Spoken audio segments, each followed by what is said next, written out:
Babel, pourquoi la mondialisation patine-t-elle?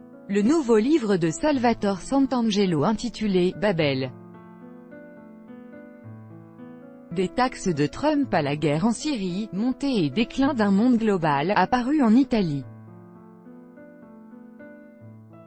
Sputnik a eu l'occasion de s'entretenir avec l'auteur qui a, entre autres, évoqué les effets négatifs de la mondialisation et de la crise mondiale.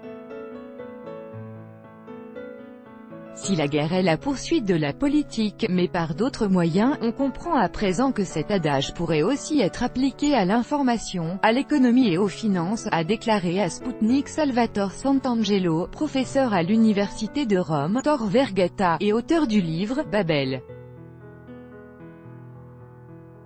Le 11 septembre et la guerre en Irak, c'est en quelque sorte un point clé.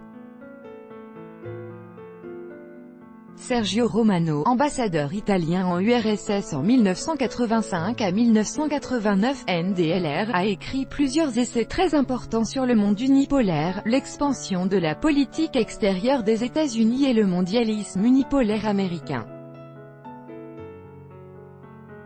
En fait, il parlait de l'incapacité du reste du monde à se faire à ce phénomène, a estimé l'interlocuteur de l'agence. Et de relever que le problème de l'identité est crucial tant pour les individus que pour les peuples. Nous ne pouvons pas renoncer à notre culture, à notre lieu de naissance et à nos origines. La mondialisation s'accompagne d'un processus d'unification des préférences. L'ouverture de McDonald's en plein cœur de Moscou a symbolisé la victoire de la mondialisation à la fin de la guerre froide.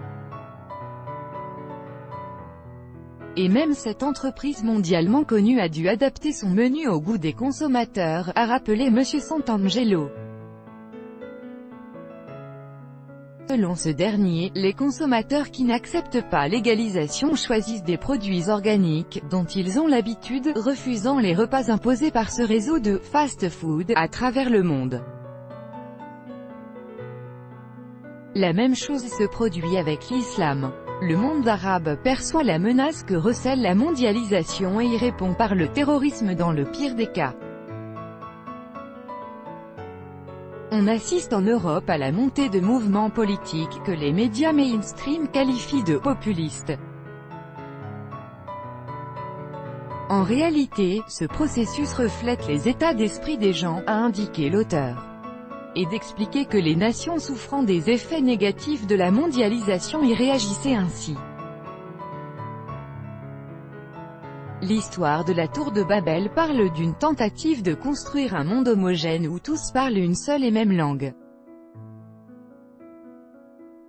La tour s'est effondrée, le peuple s'est dispersé et la langue unique s'est dissoute en une multitude de langues, a rappelé l'interlocuteur de Sputnik, répondant ainsi à la question de savoir pourquoi la mondialisation patine.